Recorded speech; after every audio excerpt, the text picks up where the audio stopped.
All right, for my motocross guys that are racing AMA events, that means you can't run a GoPro attached to your helmet. What's the next best option? I've tried a lot of chest mounts, and I highly recommend this new one by Sametop. This is their like Gen 2 chest mount, and basically it's got a very large padded platform here that's breathable. See that?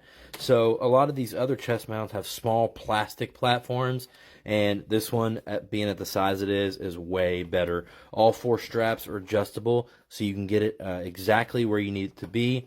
As far as taking it on and off, very easy. It's got one clip right here, on and off.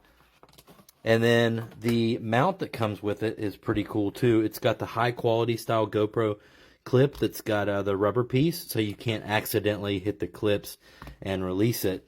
And then it also comes with the mount clip that's a high mount, so it lets you get your GoPro out away from your chest a little further without using an extender, which is nice. And you can put this in the mount either direction. So if your helmet happens to hit your GoPro, if you have it mounted upright, you can mount your GoPro upside down if you want. Now keep in mind, your GPS isn't going to work if your GoPro is upside down. And the GoPro bolt that they give you with it is a little bit longer than the stock bolt as well. So this is only like 17 or 18 bucks. Over on Amazon. I'll try to put a link down below, but this has been by far my favorite chest mount yet. I got to test it out for a long time yesterday. Absolutely love it.